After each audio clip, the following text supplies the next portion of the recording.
Hey, good afternoon or good morning, everybody, wherever you're listening in to this webinar from. We're really excited today to have our first land webinar in almost a year. So we've done one in the past with American Electric Power and one with TC Energy. So we've had a large electric company, actually the largest transmission in the country, as well as a huge gas transmission company in TC. And now really happy to present Orsted, which globally is one of the largest renewable energy, specifically in the wind space in the world. And today the webinar is going to be to focus on Orsted's journey over the last 5 years of when they really kind of ramped up in the US market and started using the Earth Land platform to help with all things land. So that's what you all are going to learn today. So first things first, we do welcome questions, and you can put those in through the chat feature in this webinar. So just feel free to put in questions throughout when something comes to mind, and we'll most likely reserve those for the end. Put them in at any time in real time, but I'll most likely address those with Mallory and Vanessa at the end of the webinar. But we do want you to put in those questions whenever they come up. So our two panelists today are two ladies that I've had the pleasure of working with over the last few years, and that's Vanessa Mendez and Mallory Bristol at Orsted. And Vanessa, I'll let you introduce yourself.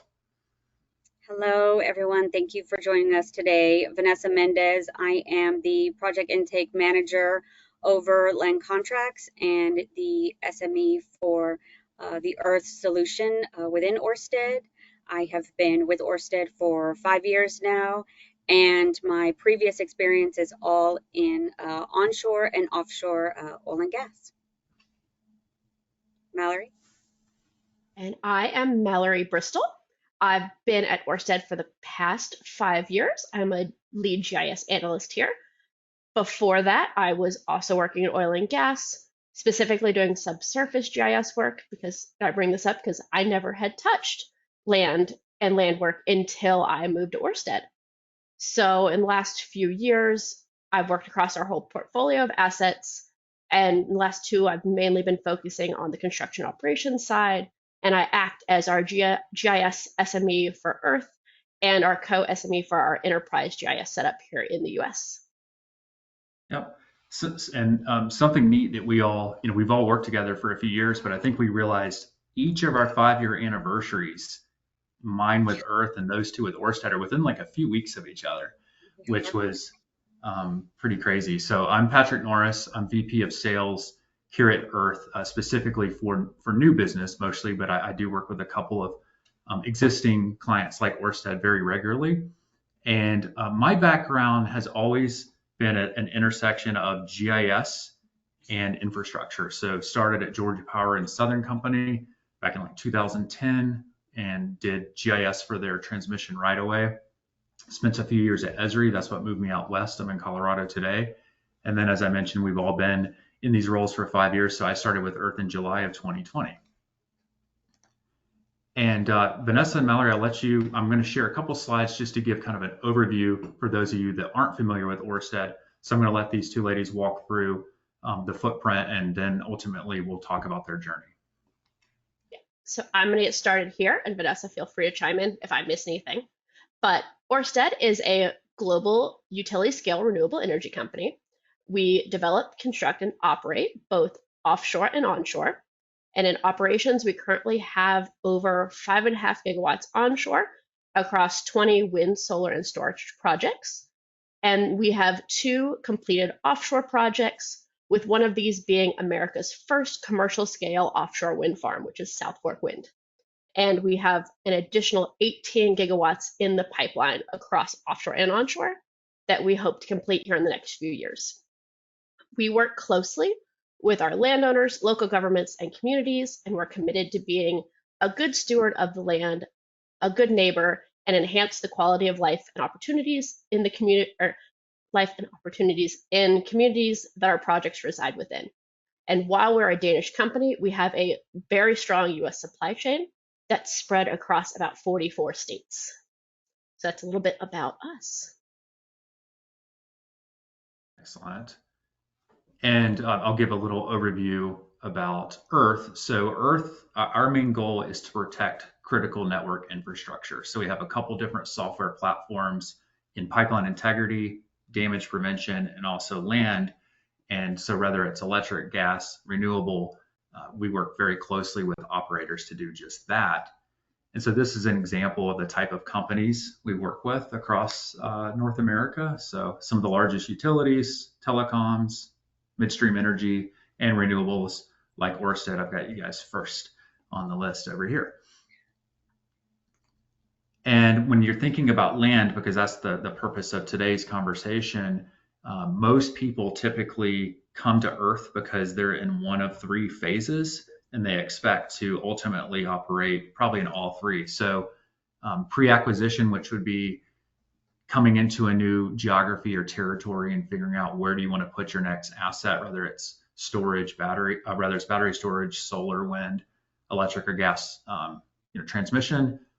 Maybe that's already been decided. And so now you've got an acquisition project. You've got 1 year or 18 months to acquire 100 miles of right of way, or you've got 1 year, 18 months to acquire X number of gigawatts of capacity for wind, right? And so they want to use our software in order to, land that plane on time.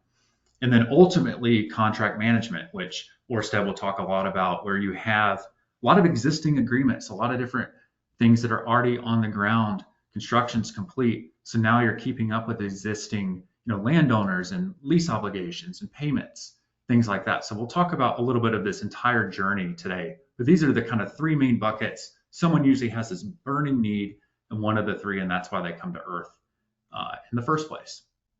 So we do support, hundreds of thousands of projects, millions of documents to run through our system. This is just kind of to demonstrate the scale. And all these companies here below use us for the land platform. And I put this slide together because regardless of where someone's at on the journey when they first come to Earth, they're typically, doing land one way or another in the GIS and spreadsheets, maybe a little SharePoint, maybe they're getting work orders through an SAP. So really what the magic of their system and what they'll talk about today, and AEP talked about as well, a year and a half ago, is the Earth system is sort of like a land CRM. It's a central one-stop shop to access all land-related data. Whether or not it ultimately lives inside of Earth doesn't really matter. Obviously, a lot of critical detail is going to stay in the GIS or stay in the SAP or maybe in a file sharing system. So people use Earth just as the central point of access to quickly retrieve data and work across the company. And I'm going to leave this slide up for a while because this is the kind of foundation of our conversation today, which is kind of the beginning of Orsted working with Earth and why that was back in 2020. So Vanessa, I'll kind of pitch that over to you because you were the first to be involved back in kind of the end of 2020. So for the audience, what was going on at that time and why did Orsted realize they needed a land management system? Well, I always like to say, first of all, that I was gifted Earth. Yep. I came in at the end of 2020 and was hired on because of my, background in kind of system, integrations and transitions between systems. And so I was gifted Earth and said, okay, we need to make it fit for purpose. And that started with very centralized around payments. Everything was out of spreadsheets and there was no one point or people or teams for that matter to be able to handle, that capacity within the contracted timeframes. So it was, we need a system, we need a central hub, point of contact, and for it to be sustainable, right? To be able to manage workloads. So that was the initial start of why a contract management system was implemented. So back then, before you were gifted the system, Orsted was kind of operating on spreadsheets. All spreadsheets. Loved spreadsheets. We were living in, swimming in spreadsheets. And that was working for a while, right? Until Orsted had this huge ramp up. Can you talk about that? Yes, so initially for our onshore projects, and Mallory, again, correct me if I'm wrong because you started a little bit before me, but we were a small shop. Their onshore portfolio was acquired and from a company called Lincoln Clean Energy. And at that time, there was only maybe 50 employees. And then when Orsted purchased them, we went from 50 employees to 200 plus employees within a matter of, I don't even think it was the first year. So we went from, very small teams to, upscaling our teams and just the initiatives, right? The big initiatives that were in place already for Orsted as an organization. So with that came way more information to monitor. And at first, right, if I have it right, uh, the system was first adopted to get off the spreadsheets and kind of as a repository or system of record for all your existing contracts. And then there Right. was something that happened that made you and others say, well, what about all this new work? Should we put that in Earth? Yes, we initially started with our historical projects, operating projects. And as I started to kind of, facilitate those, working with the system, I happily found out that Mallory, we had previously worked together in our former lives before Orsted, was part of the GIS team, and that is really where our collaboration started as we onboarded our historical operating projects for onshore into the system. Uh, and through that process, we just found that there was so many more things that weren't being captured and that needed to be captured. And it just evolved from there. So, Mallory, can you talk about, your expertise in GIS and kind of how, when you stepped in, what you saw was not being used and you decided, why not? Like, let's get this GIS going. So, about the same time we were onboarding Earth, we were also moving from individual project databases and very standalone siloed projects into an Esri enterprise system. And so we were looking at our architecture, our schemas, what we wanted to display on maps, and how we could make that work across the portfolio and really make it scalable instead of doing this for this project and this for this project, but not doing it across the portfolio. So Vanessa came in at the perfect time because we were already hosting some of the parcel data sets, but we're at that point that it was a perfect timing to add in the columns that we needed for Earth. So we worked with Vanessa's team. We came up with, okay, this is what our standard colors are. This is what because it's a map, gotta have standard colors. What our lease types were, what our agreement types, what our statuses were, how we planned to do it, and really took a systematic approach to it. After we had developed it, then we started backfilling. So Vanessa had started with operations, but that's kind of where we ended with GIS. And we started more of our late stage development and construction projects. So that way, when they moved into operations, they would be good to go. And then from there, added in operations after that, since she had already had the information she needed, but also realized, okay, how do we handle greenfield? How do we handle early stage projects? So we developed processes to bring in that greenfield data. And as soon as a developer gives us an AOI and says, okay, we want to send these projects out for lease, or we want to send a land agent out, that data now goes directly into Earth where it wouldn't have before.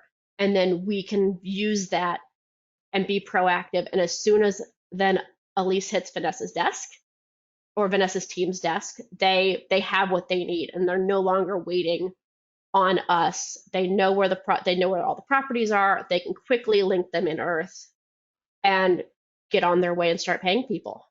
So, we've tried really hard to be as proactive as possible. And it's been you only see me here, but it's been a big group effort on our team. We have hundreds of projects in Earth now. So it's, not just me, it's our whole team, and it's a big group effort to try to keep everything up to date. And every time a developer has a project that they want to go look at. And then I don't know if you've calculated, hours saved, minutes saved per day, anything like that. But have you kind of thought about that at all, Vanessa or Mallory? Like what this has saved versus all the back and forth that was happening before? Yes, at least for our GIS group we have. So we now have, because it's so important for us to know where we have leases and where we have land rights, like we've developed a script that runs nightly that pulls data out of Earth and puts it directly into our enterprise GIS. So that way our maps always show that what we have under lease. Because we have that, we've been able to integrate now, because we have that integration, we can now accurately provide maps for our end users. We can also accurately provide buildable area analysis and things like that when we're going out and we're looking at where we could put infrastructure on specific properties, and high grade where our land agents need to go out and look at specific parcels. So it can be a targeted approach instead of more of a scatter shot. Let's just get leases over like this entire area. No, let's actually be strategic and think about, okay, where do we need to put infrastructure? Where can we put infrastructure? And so that has been a big advantage to us. And while I don't have how much time it has saved a lot of time. And it also allows our end users can now go in and self-serve on our maps. They know what we have under lease, where they need to be investigating. And so I think that's also very helpful. The self-serve component, I think, is huge, right? Anytime you don't have to be in the middle of something or have to submit a request, right? That's a big one. Okay, so we kind of started 4 years ago, 5 years ago with Vanessa being gifted the system as a more or less a repository to replace the spreadsheets, and then you started using the system for new greenfield and you kind of started having more dynamic fields and processes. And then Mallory, you developed like a common schema in an SDE for the enterprise GIS, so that matured the process enough where now the Earth GIS and the Orsted GIS can talk back and forth nightly. So all this is still very relevant. It's all still being used today.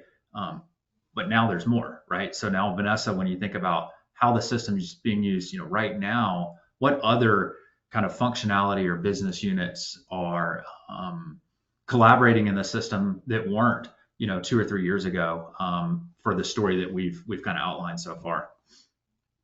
Right. I also want to just, before we venture into this, just this Yep. collaboration alone, it's not only, building out the schema and having our connectivity with the maps.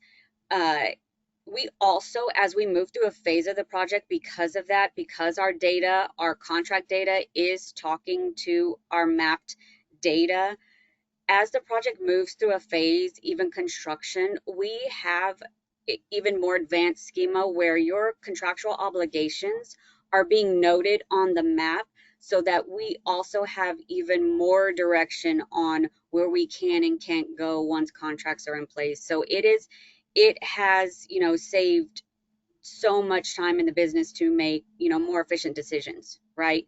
We can make quicker decisions. We can move things around from a construction standpoint if needed, just based off our contractual data tying to the maps. And because we've been able to do those things and we have those end results and proven results from a reporting standpoint, from our payment standpoint, even into GIS, we have upped our our payment process, right, with integrations with SAP. So we're talking integrations with our financial accounting teams. We're trying to expand there. We've written, worked on reports, to help with their, budgeting efforts just based off data points in our system, to help their workflow. We have expanded within our own team, our asset management team, looking to build in compliance for, upper level contract management, right? We've had even now our environmental permitting team saying we need, to get out of spreadsheets and move towards, a contract management system that, can handle not only our obligations, but, we have specific calculations we need to gather too. Can your system do that? Can we get those things done? So because we have had proven results with just our teams working together, now it's expanded to the broader organization to, look to Earth being their first choice, right? Before they step outside to, go down different avenues. So it's been, a great progression over these 5 years of where we've been, where we started and where we've gotten the system to for our business purposes, Orsted's ever-changing business purposes as we go along. Yeah, I love that. You mentioned, and that's a privilege, right, for us. We don't take that lightly. That, like you said, we're the first option that you present anytime someone says, "I want to Yeah. do a project," or "I want to," something outside of land, right? So that means a lot to us. Um, that definitely does. You mentioned payments.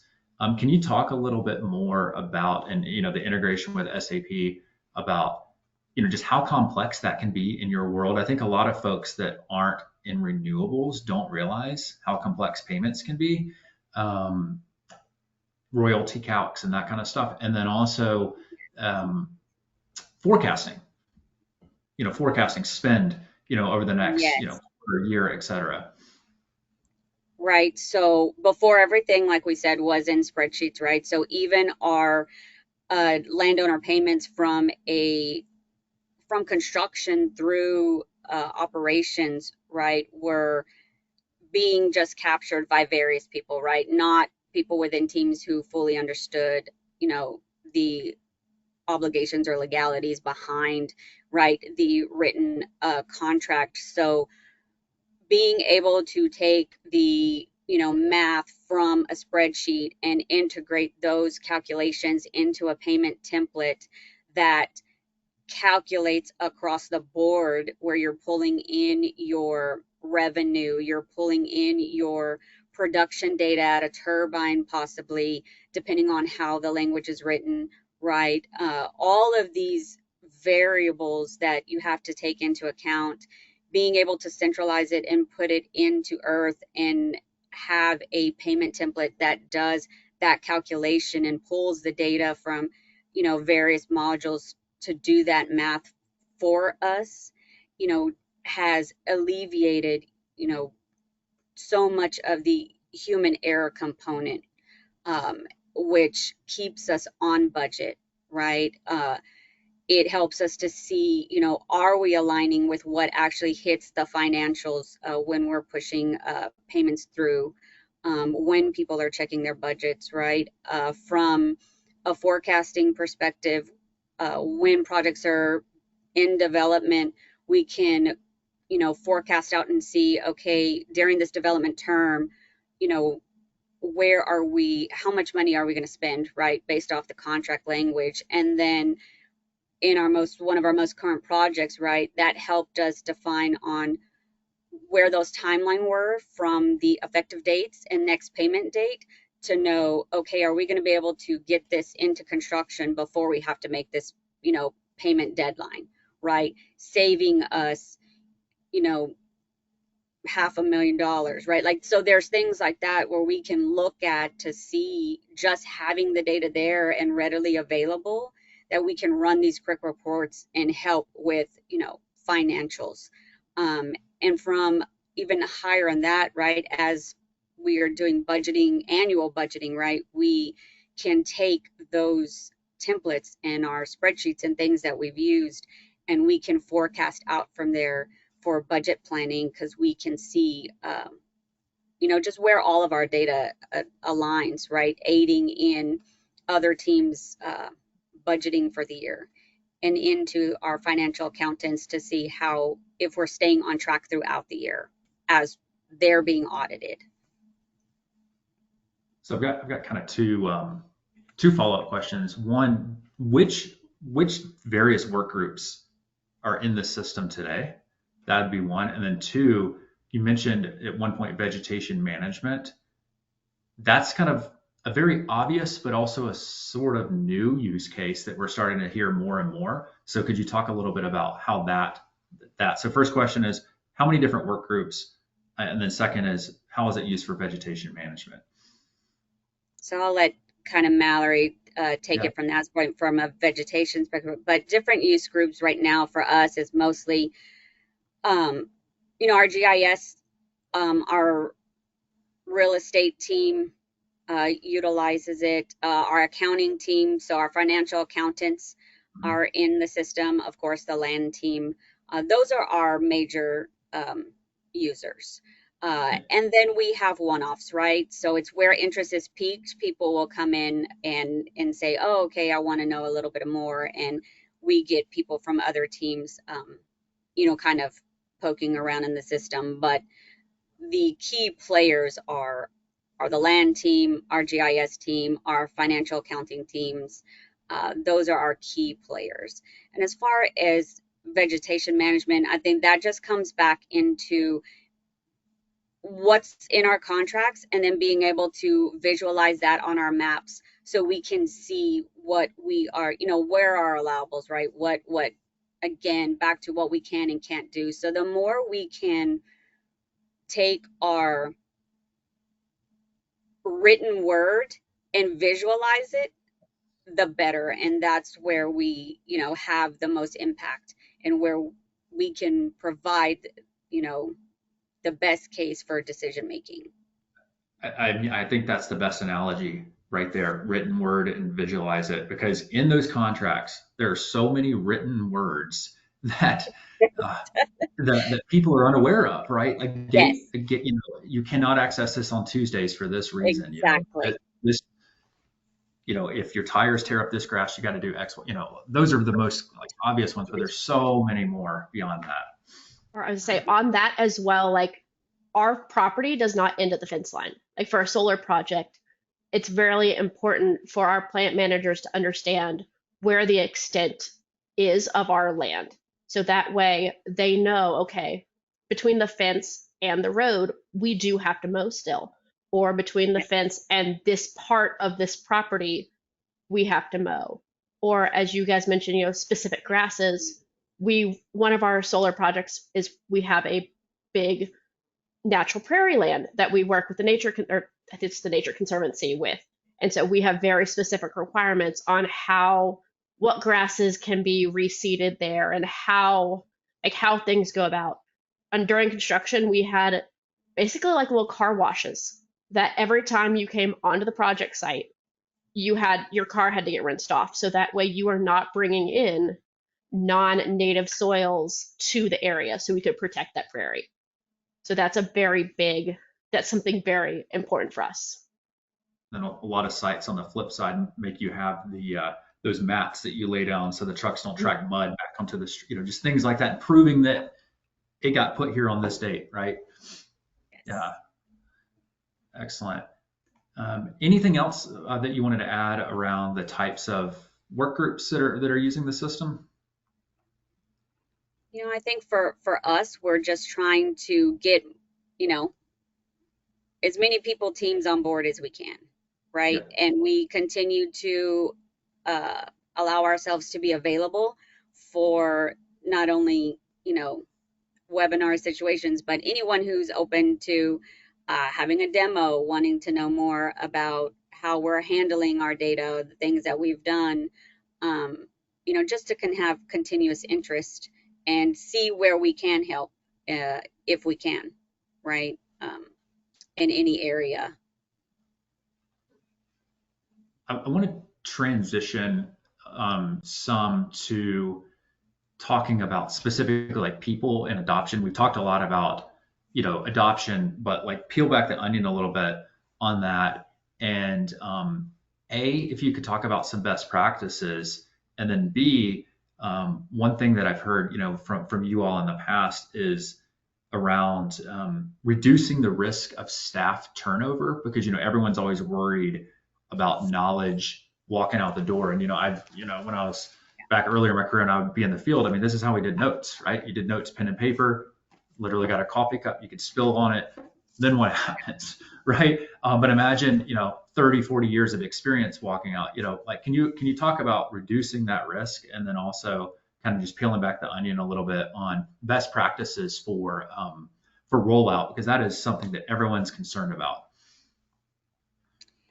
Yeah, I think for, staff turnover, especially when you come from, from when I started, right, I was the key person. I was the only person.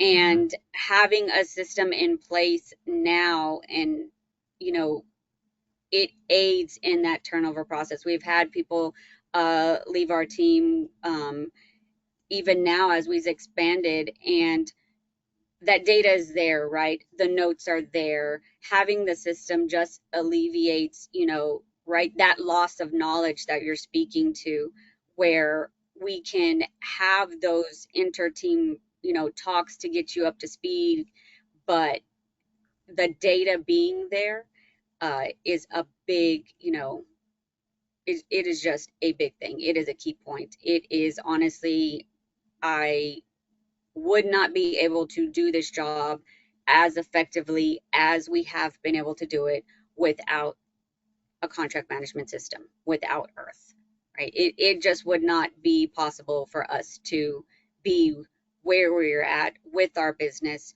without it. What, And what, go ahead. go ahead, sorry. Oh no, I was just going to kind of just add on to that. I know to your second part, it just I was also going to say, like with Mallory's team, right? Like that also, it helps there, right? It alleviates just everyone being able to it's centralized where the data is, right? Yep. Even for her team members and her large team. So, and Mallory, you can take this, or Vanessa, but if you were to offer advice, right? So you guys have now been at this for 5 years, and you've rolled things out in phases, right? In stages. So it hasn't been one blast. What advice would you give someone that's new to this journey on, how do you unify land compliance, GIS, from a technical perspective? What's a best practice or two? And then also from a human, everyone at first is like, oh man, something new, scary. Like, how do you, from a change management as well, like, how do you get people through that? So I'll take this one. So change management has been rough, but it's gotten better. It's as Vanessa and I have, I guess our main issue starting out was we lost our champion. So like as soon as it was time to roll it out, our person that was our champion outside of our groups left the company. So then how did we manage that? So it took a lot more time than were initially hoping to get the other groups on board and excited about it. But we've proved ourselves now. We've proved that we are the system of record. We've proved that we have the data and we know what we're talking about with what the contract says. And so that has really helped us in terms of getting people excited about it and bringing new groups to the table. One thing that I would recommend, especially more from a GIS database perspective, is think about your structure. But also know that your structure is going to change. We've been doing this for 4.5 years now, so Yeah. almost 5. So we've changed our structure quite a lot.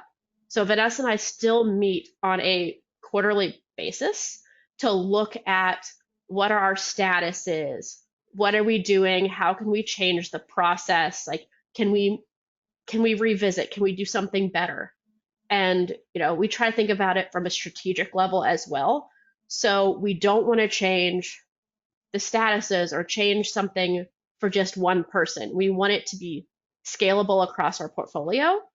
And so that way it's helping everybody, though we are willing to listen. And if you put up a good fight, can really convince us that you need this special agreement type for just this one project, well, we'll probably let you have it. But, we want to talk about it and make sure that, we're not doing one thing in Texas and a different thing in Alabama and a different thing in North Dakota.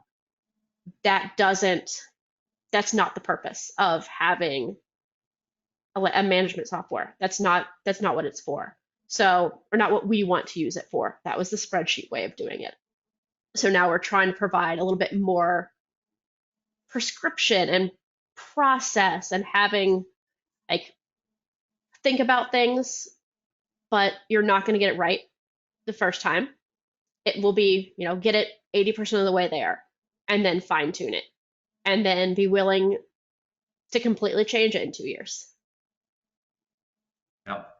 Yeah. And then how do you mentioned the part be willing to change. How much of that do you as administrators and kind of experts of the system feel like you can kind of do behind the scenes, and then how much of that happens with, working with some of my colleagues?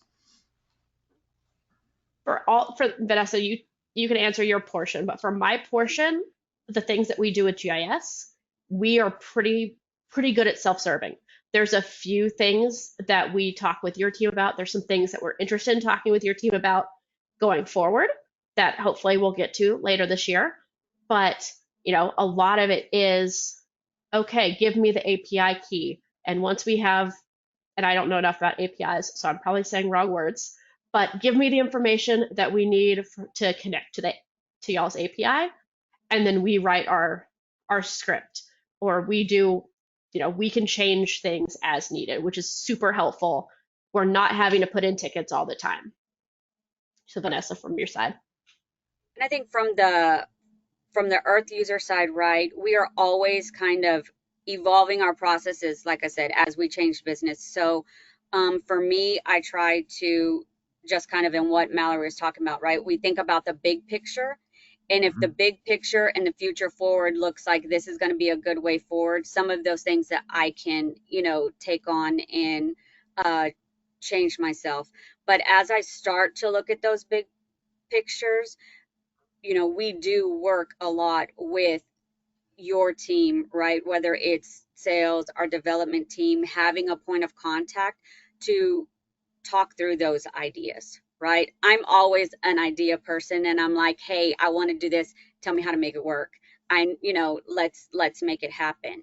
And so as we get those ideas, there is 100% collaboration with Earth, and having that also, those one-on-ones, having those point people to talk to vet our ideas, to see what we can and can't do on our own, right? Because we are self-sufficient, especially myself and Mallory, who've worked in systems before and the things that we're trying to do. So having that collaboration with Earth, has been key so that we can, get the things efficiently done that we're needing to do to stay, on pace with our ever-changing, processes, our business. There's a lot of pivoting in our, organization as far as prioritizations of projects. So we could be thinking, oh, we're over here, we're just doing development, we don't need a lot of work. And then, a timeline changes, and then we have to pivot our work, and that involves teams getting on board and what are we trying to capture. So having that collaboration with Earth and being able to have those point people to go in to get our things, done and prioritized and quickly, and what needs to be done, it has been a key to our success, and in addition to everything else we're doing. Yeah, and you guys meet with Earth bi-weekly, correct? Yes. Yeah, Earth has provided us with a Yes. bunch of wonderful client success Yes. managers, I think is the term you guys use. And like Yes. that has been super important, especially keeping us on task and helping us with our tickets and just making sure we know what is a big ask versus what is a simple thing or something that, maybe like, can it be done? Does it have to be done on a big release or can it be a hot fix? Or Yep. is it something we can do ourselves? We just didn't know. So that's been super helpful. Yeah, no, that's very true. Yeah, because some things, a lot of things you can just, with enough knowledge of the system, can tinker with, configure, and it's ready. And others, your ideas go back to our development, right? Yes. Or there's Okay. been a couple things that we thought were like easy that we've tried to change, and then we realized that it was not, we should not have done that. And so Yeah. then we broke it ourselves. We broke it So ourselves. yeah, there Yeah. are times Get it's the really idea right. important. It's Yeah. Yeah, really important for us to talk to you all yeah. before we try to do something in our production environment and end up Yeah. whatever. We did, I can't remember what it was that we did, but we did something and it was, I think we duplicated a couple projects It's better And than I early deleting them. on. I know. And then like one more point, and I know we were talking about this, but anytime an integration is happening, right, whether you're starting from the beginning or moving your data, I think it's really important to have people, knowledgeable people in the room, right, to be able to have the conversations with people who are not only going to be maybe SMEs of the software itself, but the people who are going to be doing the work, right? Those people who know those tiny details that others may not be thinking about as you start decision making. I think that is a big, probably one of the most important things is to have the right people in the room to be able to effectively, get your system, your solution up and running. So am I missing an integration or are there two key integrations, which are the SAP for payments and then the GIS? Is there another one that wasn't brought up or is it just Now those two? we're still kind of trying to do some onboarding of some other teams that are future forward, so are looking towards into 2026.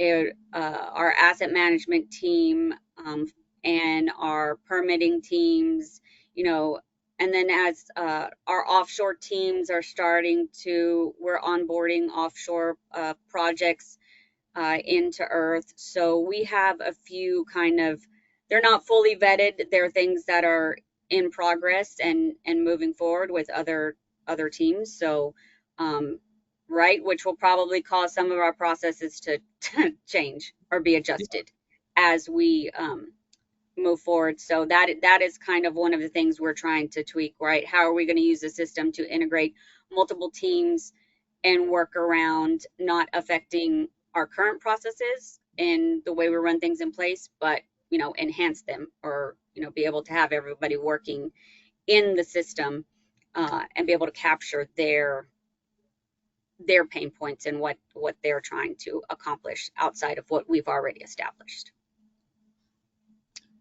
So I had a couple questions that have come through. So I want to ask the first one, and either of you can take it, which is it could be something that happened this year, last year, or years ago.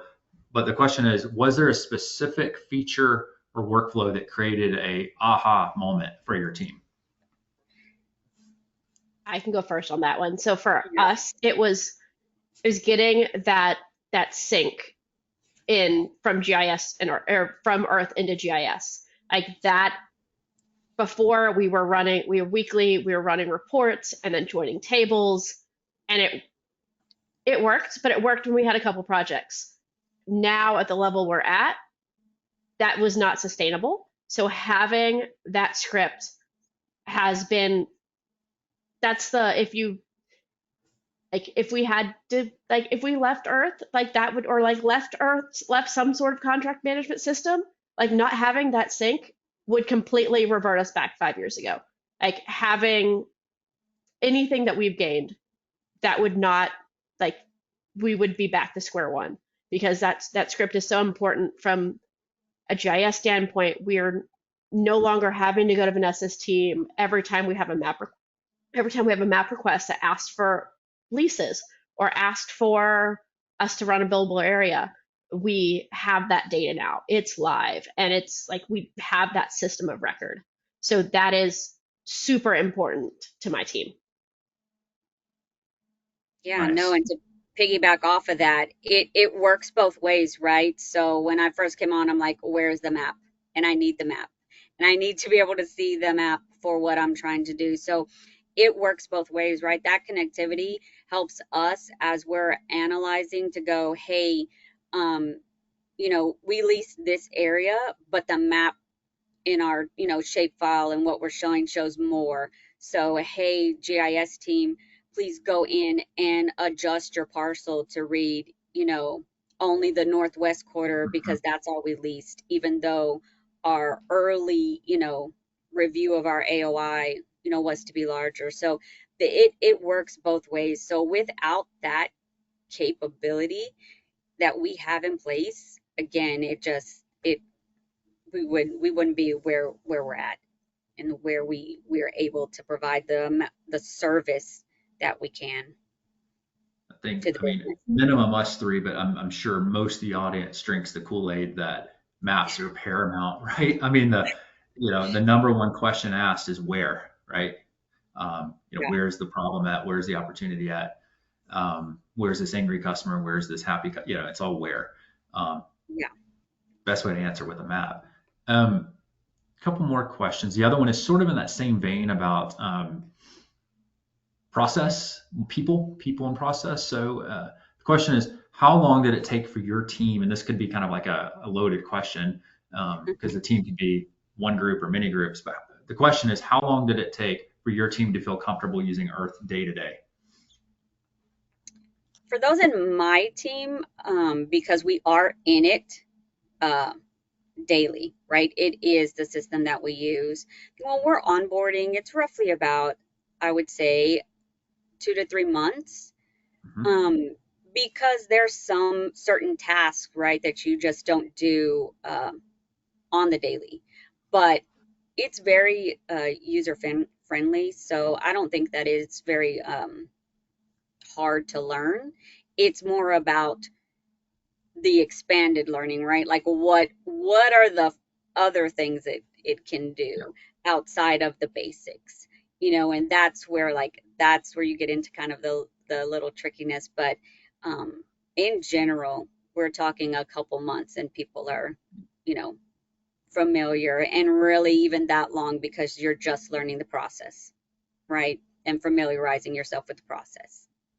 Yeah. And then there's a system to support. It's kind of Yeah, like if you had a phone, just to text and yeah, call, it'd take you 30 minutes, but to learn everything, right? How to call an Uber, all that. It's easy for us because it's been slowly introduced. But if there's been someone, coming from flip phone to iPhone, whatever this is, it would be a learning curve. Um, Another question: can you share an example where having Earth prevented a problem or saved time money? You already kind of talked a little bit about the save time money, so maybe prevented a problem. Can you talk a little bit about where having this has prevented something bad from happening? I can give a GIS example and then I'll pass it back to Vanessa. So, GIS wise, knowing spatially exactly where our leases are, we know, like she mentioned earlier, we actually, we from this person, we only leased that northwest quarter. So if we just assumed we leased the whole parcel without looking at the contract, without getting that level of detail, we would assume that we have way more land to work with than we actually do. And we have different setbacks when we look at our projects from somebody who's participating in a project versus not participating in a project. So it's very important for us in GIS for our analysis to know exactly where we have access. And dealing with landowners, like, you're dealing with these landowners for 30 plus years. So you don't want to trespass. You don't want to accidentally, build a road where you're not, where you don't have that access, or, do something where you are not legally allowed to be doing it, or go visit on a Tuesday if you're not supposed to be there on Tuesday. Like, knowing when and where, like knowing those details and having a really easy obligation viewer, like that saved us a lot of problems. Since we're not showing us the platform, and Vanessa used the term about visualizing that. What is the obligation viewer so people know? So in Earth, right, from a just within the individual, every contract goes in individually. We are Yep. then flag obligations, right, that might be applicable to where our buildable area, can and cannot be. And within the schema that we have built, well, Mallory has built, but as we've worked together, there is specific obligation types that are flagged that trigger the schema that mark the map. So it is having that connectivity flags that parcel or tract of land to show, hey, you know, Mallory's team, development, your construction team, we can't build here because there's, it was restricted or, things like that. So we have specific flags built in for restrictions like turbine restrictions or this contract has a guaranteed number of turbines. And so we have to put, 5 here on this person's property. Or, we can put a turbine, but we can't put an underground collection line or, things like that. So we have very specific obligations to note those, and they are automatically visualized on the map, you know, as people, plan and move forward. So it's, that I think has been a major help uh, as our projects transition, and from our end, as far as saving money and time, right? Again, we take that some of that human error out of those calculations as our portfolio grows, right? Orsted we will be up to 20 operating projects. Every operating project has a different revenue payment, setup. And so having that in there and being able to have those templates in place, have that data in place quickly where it's a quick review keeps us right from not only meeting our payments timely within the time, but again, error on, you know, our money going out the door, right? Have we done it quickly? So we've saved time and effort and, helped with, again, back to our budgeting efforts, right? On being able to do those things, more efficiently. Excellent. Excellent. Um, Trying to check and see if there's any more questions. We're getting near the top of the hour, so I do want to say that we can meet with, if you want to contact us, we can, set up a demo conversation, at any time. But the next major event that's coming up is our user conference, which will be October 15th and 16th in Chicago. And last year we had about 120, 130 people across our different platforms. These are customers. This year we expect a lot more than that. And so I'd invite, anybody listening here, whether you're Earth client today or you're thinking, hey, this is something that I might want to look further into. Come to Chicago. Come to our user conference. Vanessa, you were there last year. If you want to say anything about it, I know that somebody from your team, hopefully Mallory, will be able to come this year and kind of speak, Yes. which would be great. But if you want to offer your advice about the conference or takeaways. No, I think it was, a first user conference I had been to on any contract management system that I have utilized in my career. So I thought the biggest takeaway for me was the one-off collaboration with other companies that were there from that. So it brought back a lot of ideas for, myself to be able to present to our teams, which has actually opened the door from me being at the conference opened the door for opportunities for Mallory's team to utilize some services that we may not have, known about if I wasn't there. So I highly recommend it if you're able to, if you are a user, to go, just to kind of talk to people, hear Yeah. about, what is out there, and, even get some of those answers to maybe your ideas. Yeah. And then I remember the last day we got to kind of write up like 40 different wish lists, right, for the new, Yeah. because we're always improving, right? We're a technology Yeah. company, so that's what we do with our subscription revenue is we put it back into R&D. So we're doing releases every quarter, but we're doing a major refresh as well. So it's not too late to add, if you're a user, to add, your needs or wish list to that. Mallory, Vanessa, any other parting words that you want to enact on the audience today? If you're not using a system, use a system. Earth is Earth is great, and I think the things that they have that they're trying to integrate, that they're trying to evolve to, are only going to help, the industry as it continues to evolve. So, look into it.